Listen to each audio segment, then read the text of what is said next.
Hello, my name is Nardine Nakla. I'm a pharmacist and I'm a full-time faculty member at the University of Waterloo School of Pharmacy.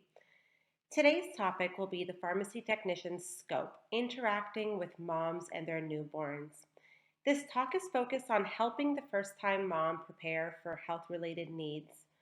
It will highlight how to provide patient-centered care in store that goes beyond just speaking about prescriptions.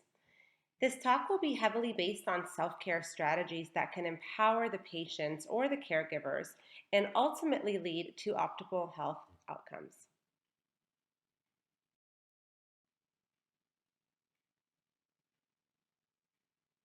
I have nothing to disclose. I have received fees from AAPT for this learning activity.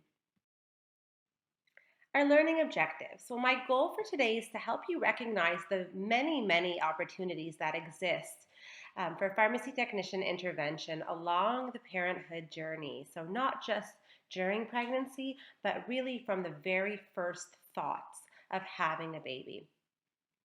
So by the end of the session, participants will hopefully be able to use tools to assess and discuss maternal and infant topics in community practice. Hopefully discuss appropriate nutrition and supplementation both before and during pregnancy, during breastfeeding and infancy to ensure there's optimal health, growth, and development for the infant. Provide support and education to mothers and caregivers on self-care measures. There's many measures out there. Some are evidence-based, some are not. So really being able to differentiate between them and then educate on which ones are supported by the evidence is very important. And finally, last but not least, create a safe and welcoming environment for mothers and caregivers. And this is something we really have to strive to do for our patients.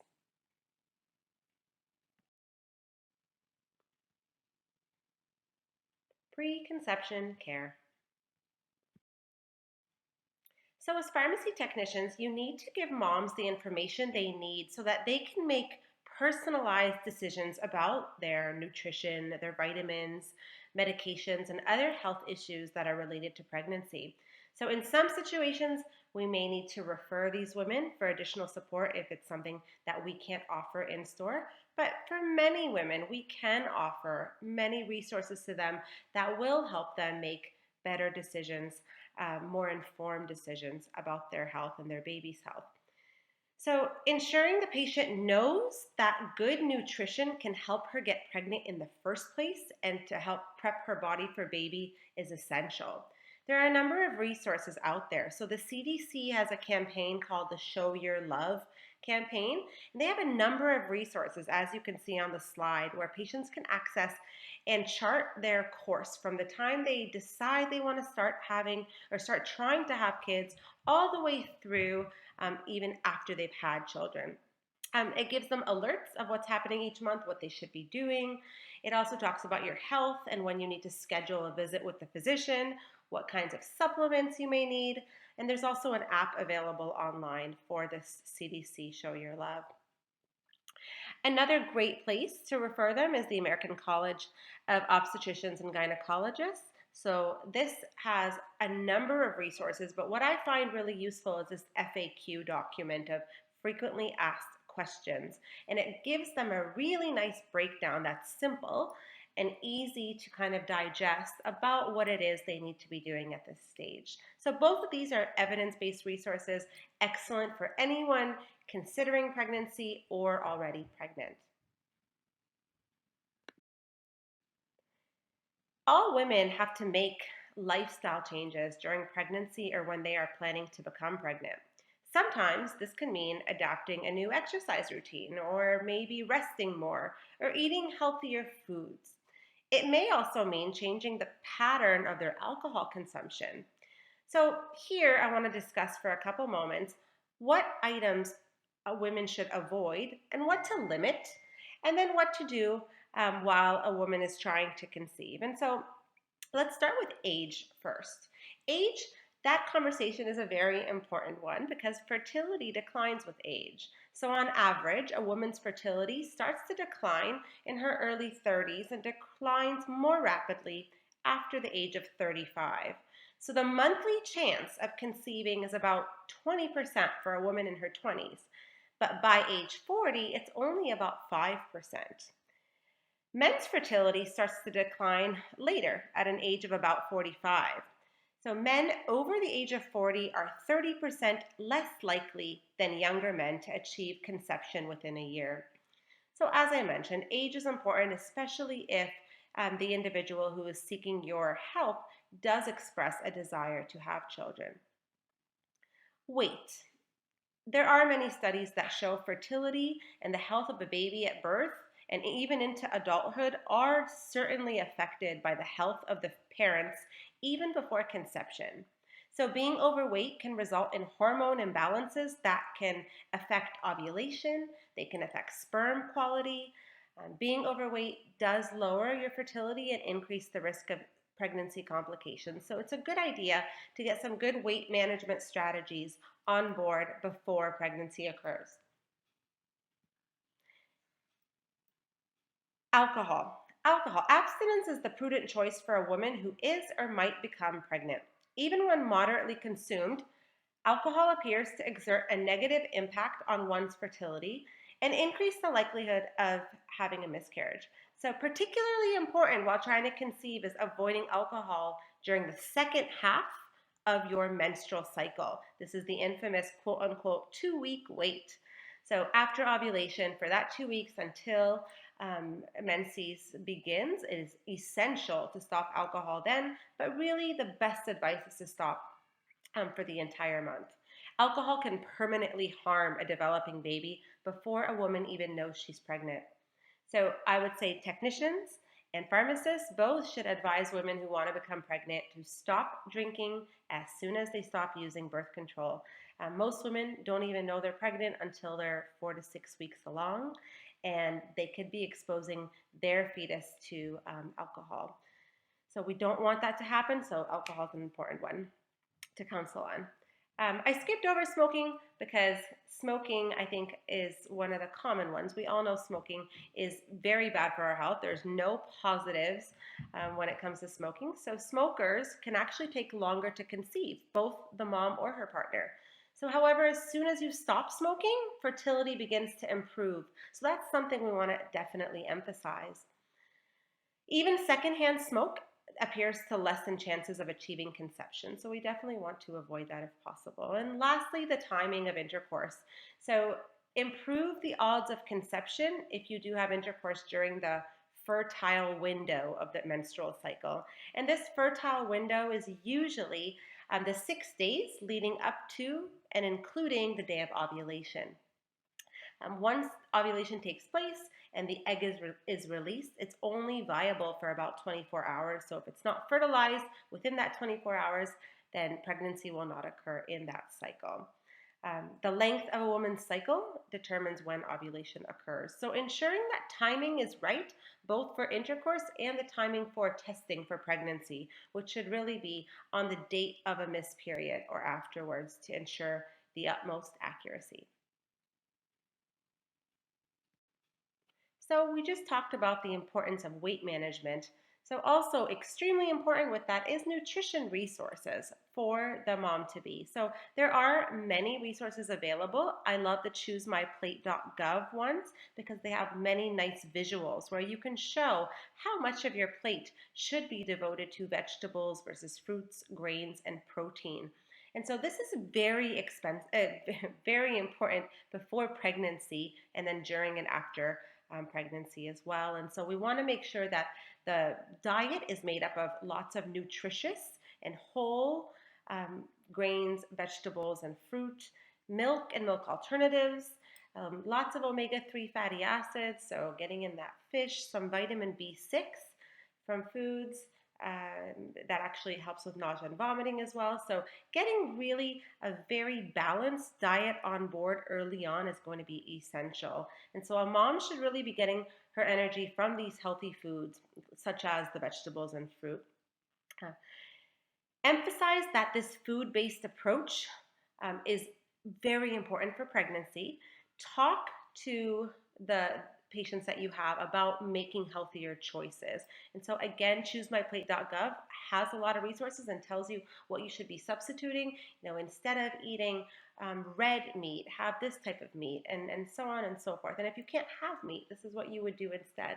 And so getting that kind of from the get-go, getting it straight really does help reinforce good habits, and then it really plays a huge role in a healthy pregnancy. Supplementation. This is extremely important. So all women of childbearing age really should be on folic acid. Folic acid is actually a synthetic form of a naturally occurring B vitamin, folate. So the FDA, as well as here in Canada, Health Canada, we have our foods fortified with folic acid because that's how important it is. So bread, cereals, pasta, they are fortified with folic acid. Unfortunately, you can't get enough folic acid from your diet to be the right level for what you need for pregnancy to prevent neural tube defects. And so we recommend folic acid supplementation to all women who are of childbearing age. And we also recommend this alongside a folate-rich diet. So what foods have a lot of folate? Citrus fruits, dark leafy vegetables, nuts, and liver. Those are all great options. So folate requirements increase during pregnancy as a result of these rapidly dividing cells related to fetal growth. So notably, folic acid supplements of anywhere between 400 and 800 micrograms every day, taken prior to conception, at least 3 months before conception, can reduce the risk for neural tube defects in the fetus. And so we really need to ensure our patients who are trying to get pregnant are on folic acid. This is in many multivitamins that are targeting pregnant women. It should be in all of them, but the levels vary. And in a woman who does have a history of prior neural tube defects in pregnancies, or if her partner has one, or if she is diabetic, there are many other kinds of conditions that would put her at a higher risk of this, then she may need a higher dose, 4 milligrams, even in subsequent pregnancies. But this is something that we would let the physician decide. And so important, again, to ask about history of neural tube defects, either in previous pregnancies or in her family or herself. And if any of those kinds of things are present, then we should be referring to physicians in order to see what dose they need, because they will require a higher dose than just the 400 to 800 micrograms. But folic acid is necessary for everybody. And it's not just for the first trimester, although it's most important in the first trimester when the neural tube closes.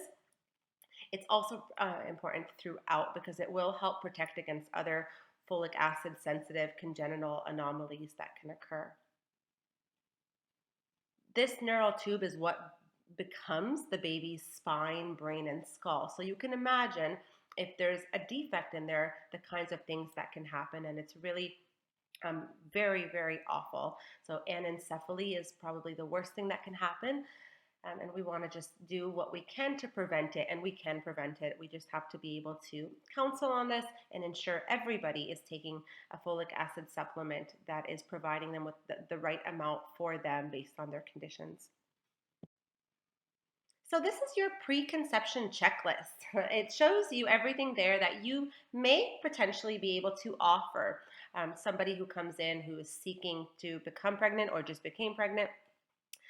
Really, it is targeting those who are still waiting to become pregnant. So folic acid is there, extremely important. Fertility or ovulation kits. If somebody is trying to become pregnant, one of the best ways of doing this is using those urine-based ovulation kits. There are ones that are very expensive that have the monitors with them, and those are usually for women who have been trying for some time and maybe have irregular cycles or are older. They may want to invest in something like this. Another important thing is a fertility-friendly lubricant. These can make a big difference. And so there's one brand that comes to mind. It's called Pre-Seed. Just making sure that the lubricant doesn't have anything in it that could actually kill the sperm. Smoking cessation. This is the time to kind of say, are you smoking? If you are you interested in quitting? If you are, let me help you with that. Let me take you and show you all the different products that we have to help you with smoking cessation. This is the time to initiate that. And then immunizations. That's really big as well. Ensuring the mom's immunizations are up to date is essential at this stage of the game.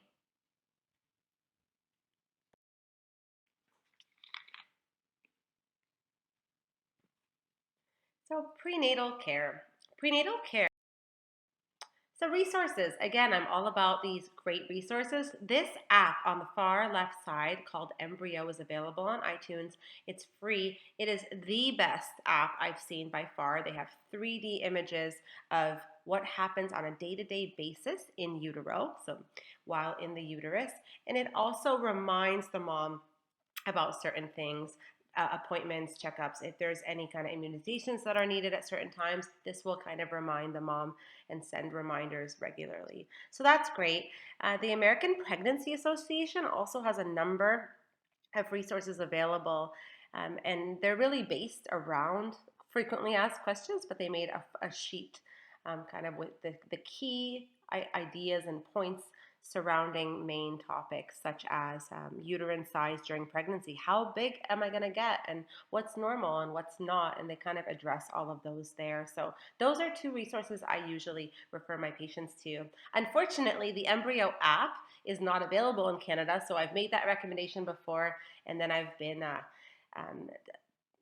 patients were not happy with me. Let's leave it at that because they couldn't access the American iTunes store. So any American patients you have, they will be able to access it. So a mom's supplementation, well, when she's pregnant, if she hasn't already started a prenatal, she should definitely start it now. And there are so many formulations, whether it's a liquid, a chewable, dye-free, gluten, kosher, halal, vegetarian, omega-3, you name it, you can find it out there. So you can really tailor whatever product to the mom's needs. A lot of women gag, and because they're already nauseous, if there's a large tablet, they can gag it and get sick. So maybe the liquid is the better option for those individuals. Um, so you would ask questions, see if they have a preference, and then find something that would correspond to that. So during pregnancy, you still need folic acid. Like I said, 400 micrograms is really the minimum you can have in a day. And this is going to continue for the entire pregnancy and 4 to 6 weeks postpartum, or as long as breastfeeding continues. So if a mother is breastfeeding for 6 months, you continue that prenatal with folic acid for that 6 months. Iron stores are, there is a higher requirement for iron during pregnancy, so we are looking for around 16 to 20 milligrams a day. Calcium and vitamin D, we are looking if the individual is under the age of 19, they need a bit more. So 1,300 milligrams of calcium and 600 international units of vitamin D, and those are usually split up in 2 doses, so twice a day with food. If the individual is 19 to 50 years of age, 1,000 milligrams of calcium should suffice, and 600 units of vitamin D. This is in addition to, again, a very balanced diet that includes milk or milk substitutes, where they can get some of their calcium from their diet as well. Iodine is important. And so iodine, 150 micrograms a day is the minimum that we'd like to see in a prenatal supplement. There is an increased requirement for iodine in pregnancy because it's essential for the fetal neurological development and to maintain the mom's metabolism. So daily requirement is 220 to 250 micrograms. We can get foods with iodine in them, so the remainder of the iodine we do have to supplement. The other thing I wanted to point out on this slide is that I've had patients come ask me, well, since a prenatal is really good for me and I need all of this stuff, why don't I just take 2 in a day instead of 1? So the more, the better, the healthier. And the answer is no, we cannot do that. And one of the reasons for that is there is a thing such as too much vitamin. And vitamin A, D, K, and E, vitamins A, D, K, and E are all fat soluble, which means they're not water soluble like the other ones where if you have too much, it will just be flushed out with the urine. These are fat soluble, and so you can overdose on them.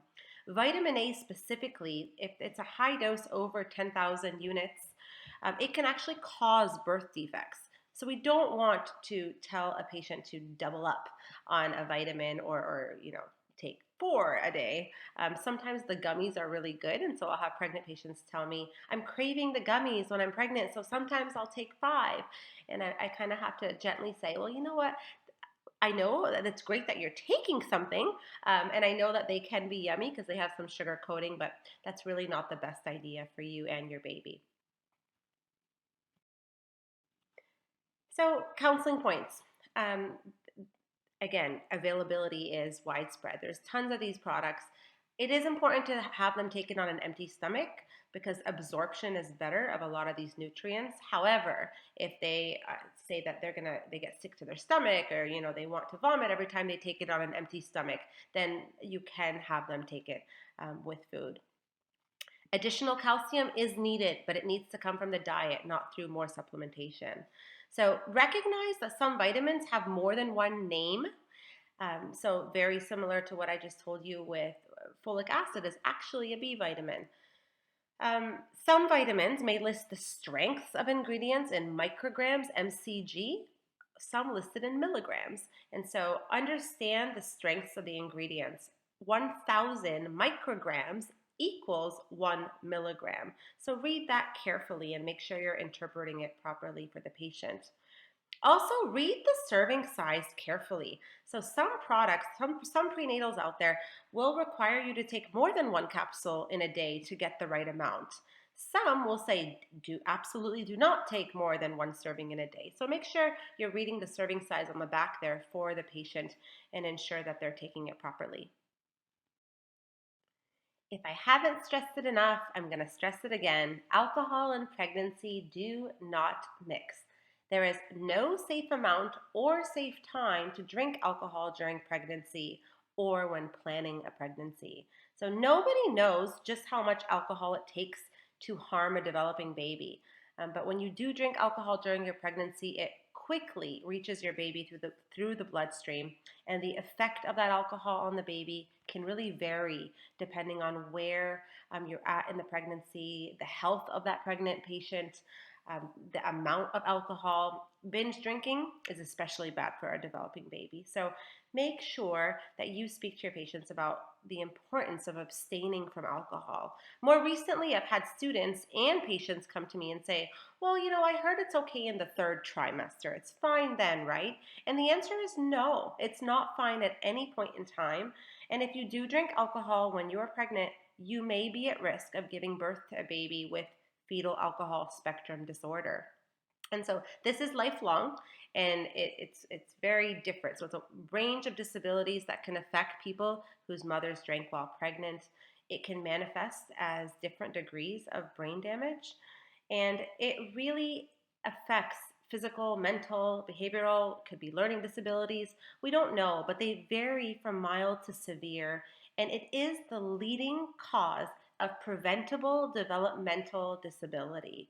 So the number of people who have FASD is not known because it's difficult to diagnose, and also because it often goes undetected. But we know that many babies are born with this, and we know that it can really be harmful, and we know that it's preventable. So why not educate on this as much as possible so that our patients are making informed decisions when it comes to alcohol at any point through their pregnancy. So the mom's nutrition. Nutrient requirements are increased due to the baby growing, the growing needs of the fetus. And so in the 2nd and 3rd trimester, there are additional calories that should be taken in by the mother. In the 1st trimester, though, there are no additional calories that are necessary. And so really emphasizing that, making sure people are aware that really we're looking for you to consume more in terms of food and calories in the 2nd and 3rd trimester, more in the 3rd because the baby is bigger and the needs are more. So we still aim for 3 meals a day, but healthy snacks in between that as well. And so we can ensure, again, to talk about that well-balanced meal and well-balanced diet overall is going to be really helpful in ensuring that they are not exceeding the number of calories they need by a lot. So they're not eating 800 calories a day. It's really only up to 450 in the third trimester, and that's a myth. So when individuals are pregnant, again, I've had them come and ask me, well, I'm eating for two now, aren't I? Not really. You're not eating for two yet at this stage of the game. You're eating for a little bit extra, so 350 extra calories in a day. This question by far is the most commonly asked in practice, at least in my experience. How much weight should I be gaining? And what's normal? This chart right here really goes through that and explains it. I've given you the reference for it so you can look at it yourself, but it talks about how much weight you should be gaining in each of the trimesters and the recommended total weight gain for the entire pregnancy. What I want you to notice here is how much weight they recommend you gain is based on your BMI, your body mass index, before you become pregnant. So that's why, again, we talk about ensuring weight management beforehand. The amount of weight you gain is going to be based on your BMI before pregnancy. And so the larger you are, the less weight you can gain and have, optimal health outcomes for you and the baby.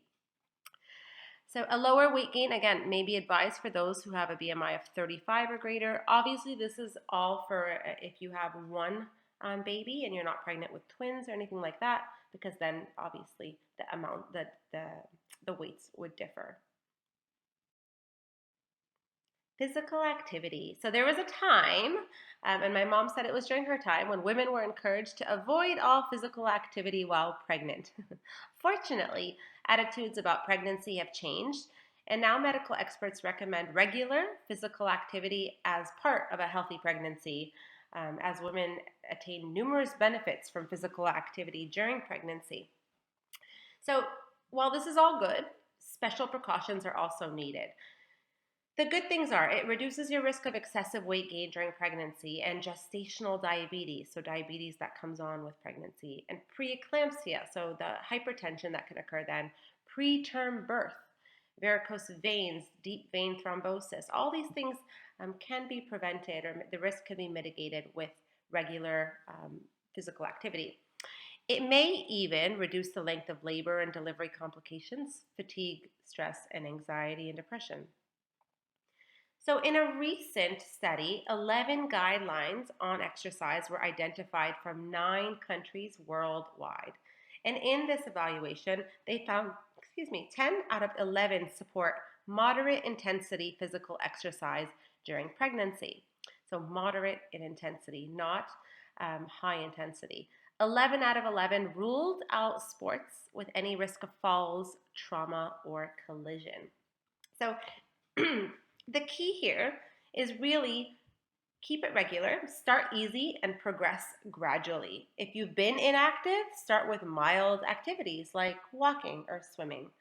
Even just 5 minutes a day will help to get you started. And then you can gradually increase that time to 30 minutes a session. But make sure before they start any new physical activity program that they get clearance from their doctor.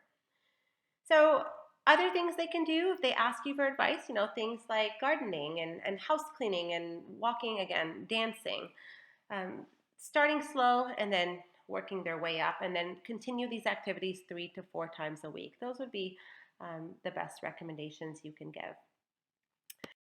This visual, because it talks about what you can do at home and what physical activity will do for you in general. And so really emphasizing here that you need to continue staying active throughout your pregnancy, and you should be aiming for that 150 minutes of moderate intensity every week.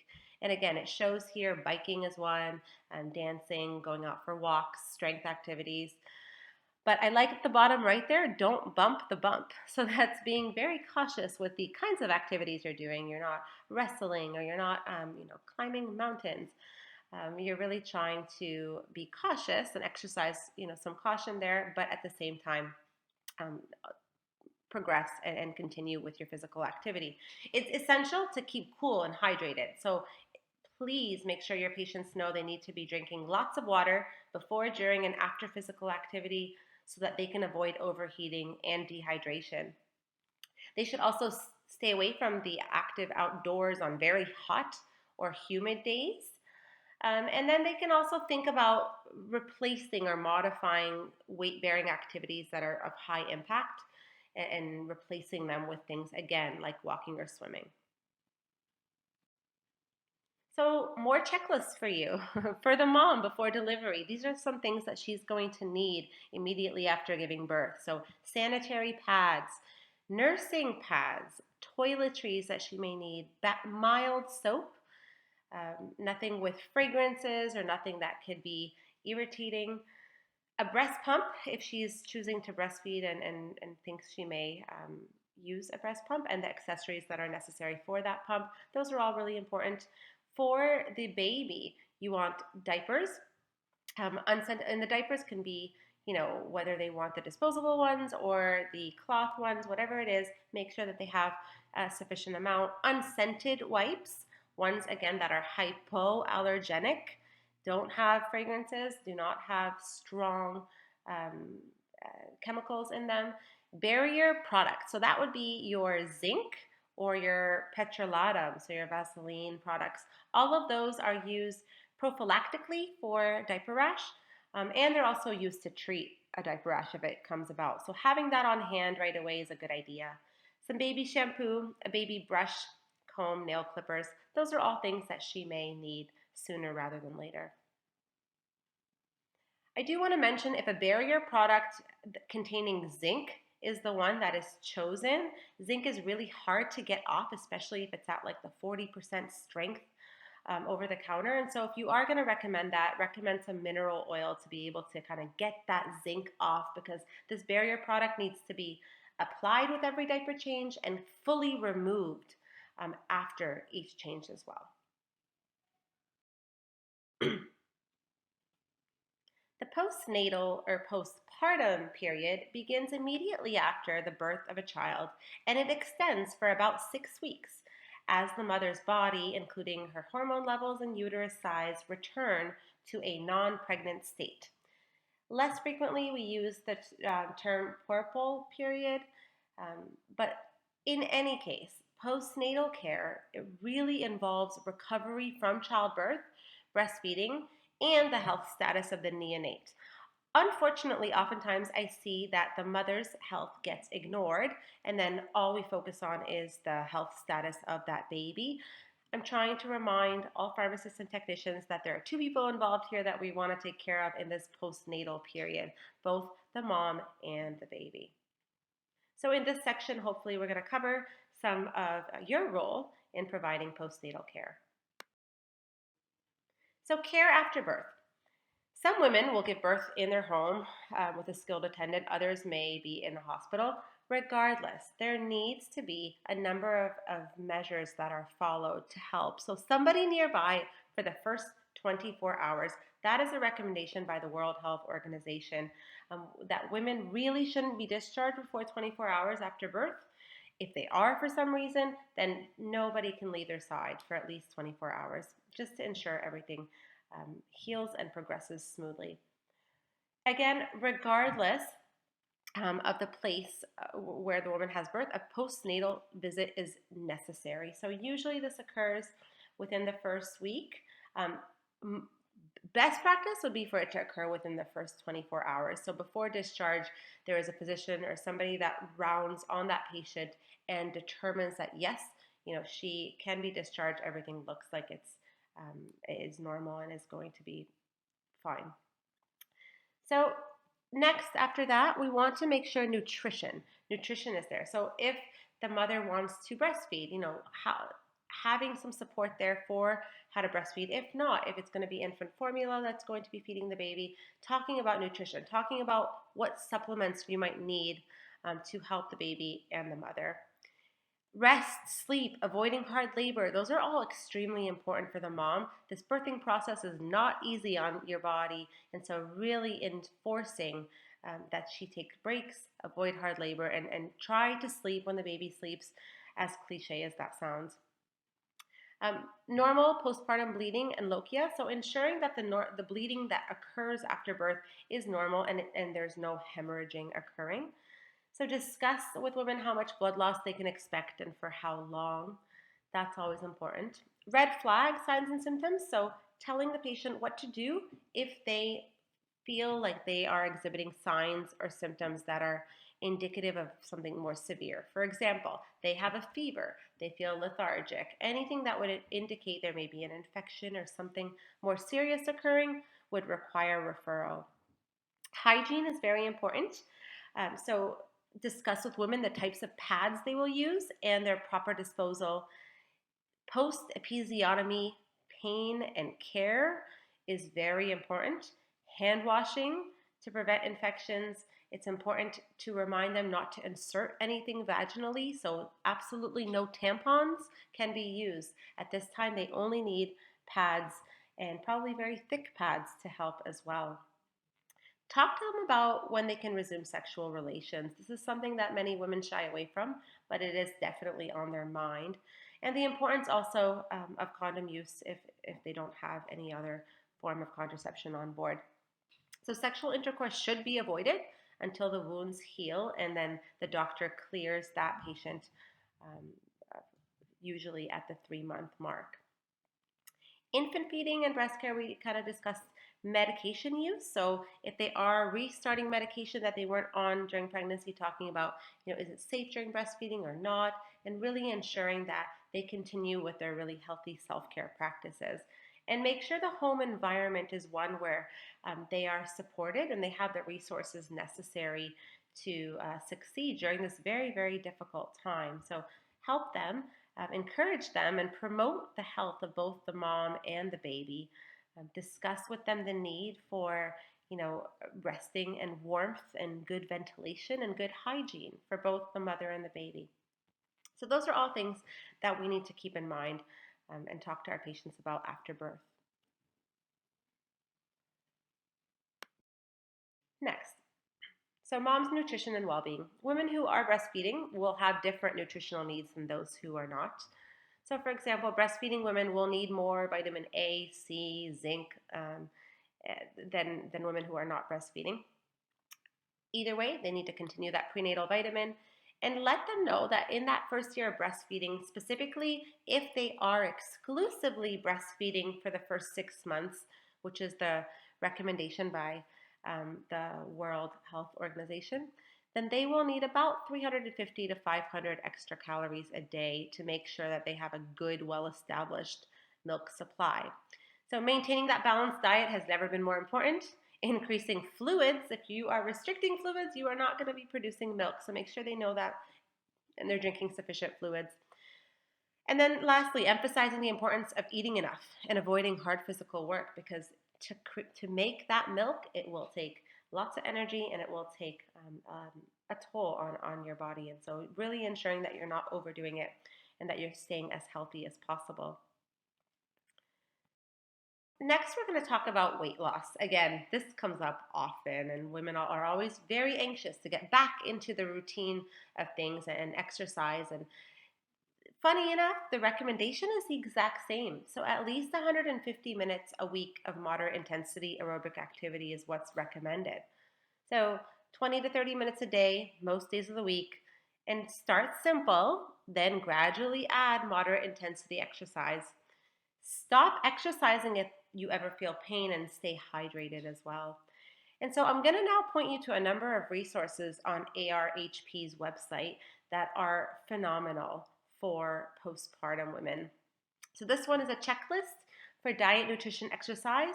And this is some things that you can walk through with a patient, explaining some of the things, asking them if they have any questions about it. And it provides them, again, with another resource that they could trust and follow for some of their concerns regarding diet, nutrition, and exercise. In terms of rest and emotional care, I kind of alluded to this a little bit, but it's important to sleep when the baby sleeps. So if it's nap time, if it's in the middle of the night, try to make up for lost sleep by sleeping at those times if possible. Cultivating good sleep hygiene is important. So watchful waiting, limiting out or cutting out caffeine and alcohol is important. Deep breathing can help. No screens, no TV screens, no um, phones, iPads, any of that at night because that can keep you awake. And that actually includes turning down the monitor, the baby monitor. And so those screens can actually cause insomnia in many patients. And so just darkening it a bit, darkening the brightness a bit may help. And then set aside social graces. I do like this one. So set shifts for middle of the night feedings and try to rotate nights with a partner or a caregiver. Caring for a newborn will leave a mom feeling so exhausted, but that doesn't always mean they can fall asleep right away. And so, really helping them talk about some of the sleep hygiene measures that can be employed. Those are all really important things. In terms of when you should cut out caffeine and alcohol, we always say at least 4 hours before bed to try to avoid any of these agents, preferably 6 hours from the time of sleep.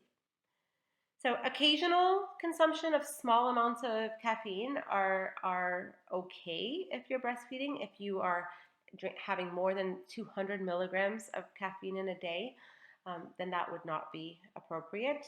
Again, alcohol, not appropriate if you're breastfeeding. But if it is occurring, we need to be able to help our patients and explain how they can go about this and when they should be doing it. So what they can do if they're drinking alcohol is they can pump out the milk and then dump it out for the next feed instead of giving it to the baby. So um, be aware of the fact that women who consume a large amount of alcohol, it can interfere with their ability to breastfeed effectively, and it can affect their infant in other ways. So it can alter the infant's sleep patterns or decrease their milk intake or impair their motor development. So alcohol consumption is an issue here as well. Postpartum mood disorders pose health risks for both mother and infant and can impair family relationships. Yet, mental health assessments often are not incorporated into postpartum care. So, screening and counseling for disorders such as postpartum depression, anxiety, and so on and so forth can prevent potentially very serious consequences. Delays in receiving adequate treatment is associated with an increased duration of postpartum depression. And so, we as pharmacists and pharmacy technicians really need to be proactive in identifying women who are at risk and providing appropriate counseling, referral to mental health experts, or both. And so, as technicians, you see your patients so often. The contact time is prolonged, and so you really do have a good sense of whether or not they're down. Baby blues refers to commonly occurring mood swings or mild feelings of sadness after childbirth. These feelings usually peak about 3 to 5 days after birth, postpartum, and they disappear within a couple weeks after the baby is born. So if it's been 2 months and a patient presents and they're still very down, it's likely not baby blues. Postpartum depression is far more serious and it usually develops within the first 3 months. But actually, it really can develop at any time during the first year. The symptoms are things such as low mood, sleep disturbance, poor functioning. All these things can be indicative of postpartum depression. It affects up to 20% of postpartum women. Postpartum psychosis. There is potential for the development of this condition, and it's highest within the first few weeks after childbirth. The onset is usually sudden, and it's characterized by things such as hallucinations or delusions and other psychotic symptoms. It happens in 1 to 3 per every 1,000 postpartum women, and if this does present, it does require immediate referral. Postpartum anxiety and obsessive compulsive disorder are less well recognized, and they can occur on their own or in conjunction with depression. So, anxiety affects 5 to 20% of mothers, and 3 to 5% will get intrusive, obsessive symptoms. So, these obsessive compulsive disorder symptoms, it could be repetitive and persistent thoughts or mental pictures, often, unfortunately, about harming themselves or their babies as well as harming others. And so, if women present with any of these, we have to immediately refer them for mental health services by trained clinicians. And so, what we should do as technicians and as pharmacists is we really should maintain this heightened alertness for the range of possible symptoms that can indicate a mental health problem in a postpartum woman so that they can get early treatment and they can become and feel better. So, screening is very important.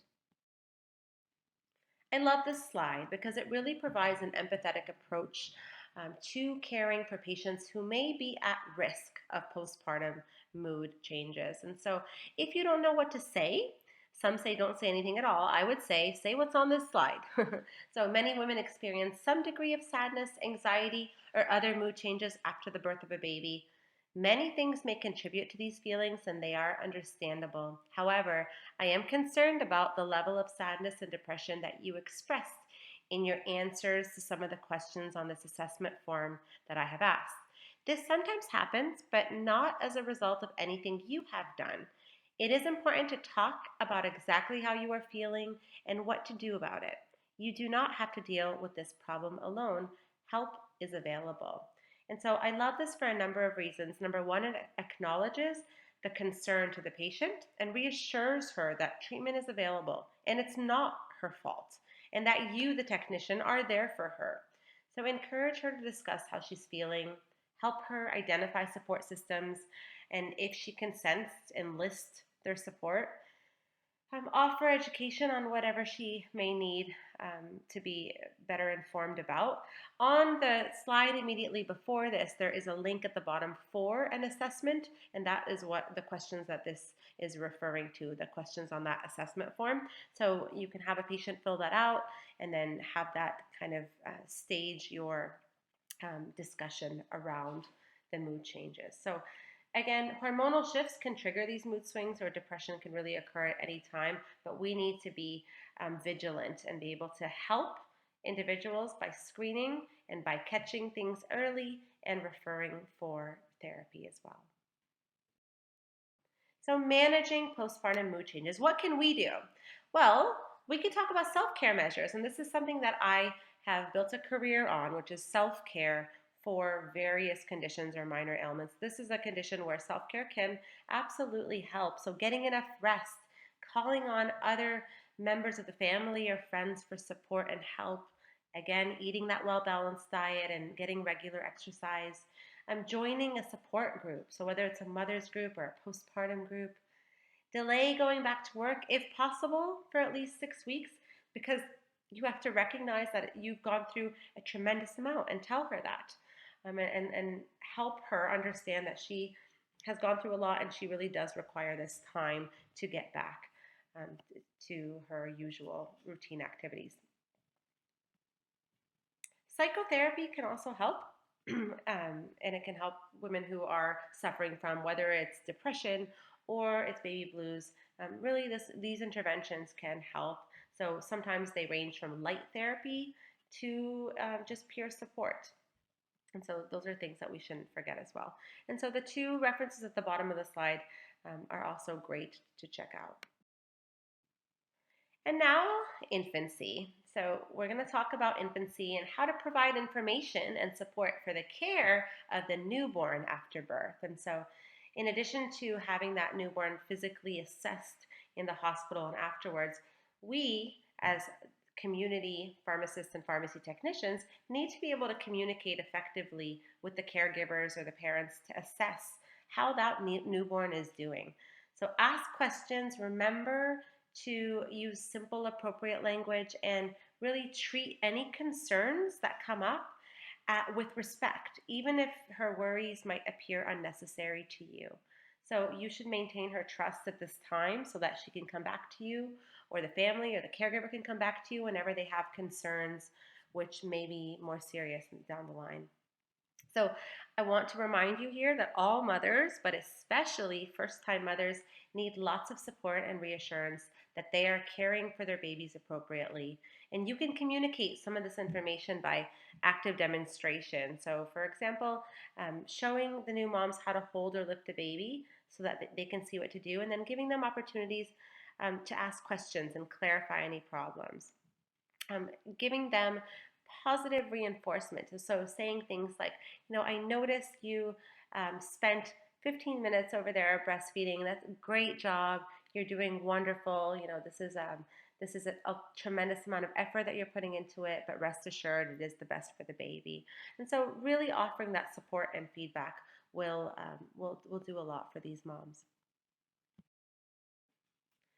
These are some high level points about infant care, especially in the first little while after the baby's born. So it is important to keep that baby warm. So a baby should wear 1 to 2 layers more than an adult. So if cold, put a hat on the baby's head. Care for that umbilical cord. Provide them information on cord care. And that includes really not putting anything on that stump. Keeping the baby clean, so while it is not necessary to wash the baby daily, it is important to keep the baby's face and bum clean, and make sure the room is warm when undressing the baby as well. Provide nothing but breast milk if the mother chooses to breastfeed, on demand if possible, so day and night, and provide guidance on how to support breastfeeding. Seek healthcare for vaccines, so encourage vaccinations and encourage keeping a list of them and keeping them up to date.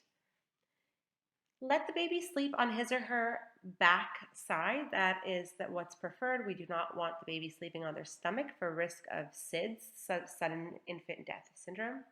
Keep the baby away from smoke and direct sun, so they can burn. Their skin is very sensitive and thin, and so keeping them away. And then review any other questions or concerns that the caregivers may have. In terms of infant nutrition, in the US, the American Academy of Pediatrics currently recommends infants should be fed breast milk exclusively for those first 6 months after birth. And exclusive breastfeeding means that the infant doesn't receive anything, no food, no water, nothing except breast milk and vitamin D, unless medically recommended. So after 6 months and the infant's 1 year, then you can start introducing some solid foods, and the mother can start breastfeeding. And the mother, if she's still breastfeeding, can continue breastfeeding, but ensuring that you are introducing solid foods in the infant's diet at that time. After 1 year, breastfeeding can be continued if it's mutually desired by the mom and her infant. And then it's important to respect a patient's decision not to breastfeed as well. 1 in 4 infants is exclusively breastfed as recommended by the time they are 6 months old. And I point this out only for the point of explaining that we have a job as pharmacists and pharmacy technicians to explain what the recommendations are. People don't know they're supposed to do this for 6 months. They don't know exclusive means don't give any formula at night. Try to do this exclusively. So really informing them of the recommendations and allowing them to make their own informed decisions afterwards is what we should be doing in the community. In terms of infant supplementation, vitamin D is not found in breast milk. So if an individual is exclusively breastfeeding, they have to supplement with 400 units a day while receiving breast milk. Iron is another supplement here that is not found in breast milk. So babies are born with this reserve of iron, and this is transferred from the mom in the 3rd trimester. And so what happens is if the baby is born prematurely, then they may not have received that transfer in the last trimester. If the mother was iron deficient, they may not have as much iron, but still they have some reserve. All stores are depleted around 4 to 6 months of age in breastfed babies. So what happens at that point is we want to introduce iron so that the baby does not become iron deficient. So if the baby is breastfed, 1 milligram of iron per kilogram of body weight starting at 4 months is what's recommended. Formula-fed babies, you don't need to supplement with additional iron, as iron is in the formula. Just ensure that formula states on it that it's iron fortified, which the majority are. So all babies, whether they're breastfed or formula-fed, really need iron-rich foods around 6 months of age. So that's when we want to ensure that they are getting some sort of solids and they are iron-fortified foods. Iron deficiency is serious. It can affect infants and it can impact their cognitive development, and so we want to avoid this at all costs. How can you help? Well, you can start creating care moments today in the pharmacy. So think about creating a space that is safe for the patient and safe for any kinds of conversations that may arise, a space that maybe is clean and inviting and organizational. All of those things do really make a difference in terms of the quality of your interactions and in terms of the amount that the patient will disclose to you.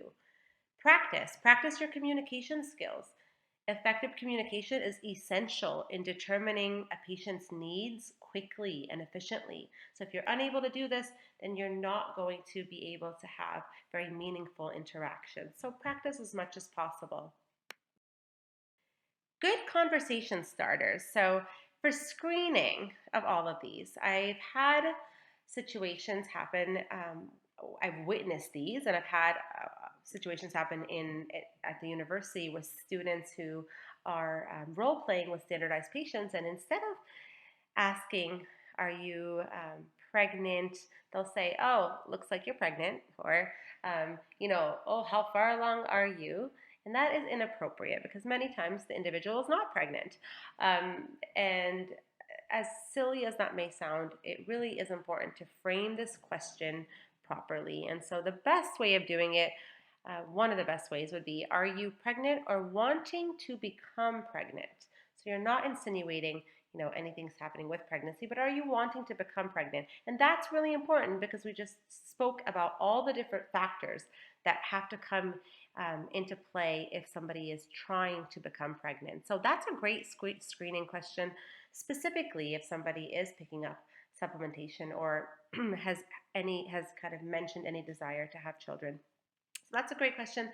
Another one, um, under general, it says routine and set of questions, easy questions. So MACS is an acronym. It actually comes from this Quest Scholar MAC acronym that's been studied, and it's a validated tool out of the US for pharmacists when they're undergoing self-care encounters. MACS stands for M is for medication. So what medications are you on? Those include prescription, non-prescription, complementary and alternative medicine. A is allergies. What allergies do you have? C. C is all about the conditions they have. So what health conditions and the status of those health conditions. S is for social history. So these questions would be, can you please describe your caffeine consumption or your alcohol consumption, or can you please tell me about your smoking habits if there are smoking habits there. So social history questions are very important as they can really help guide and shape your conversation. And finally, support. A good conversation starter is congrats. If somebody just had a baby and presents to you, so tell them, it's hard at first for some moms and babies, but it gets easier and I am here. So just hearing that is very open and inviting and can really make a big difference.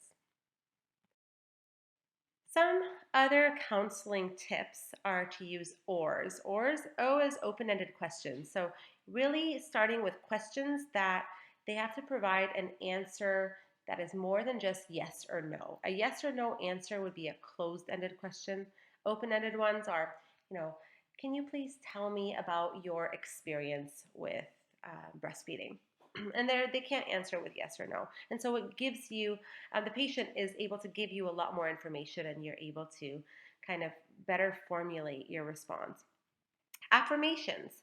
So say something like, I can certainly understand why this would be a concern to you.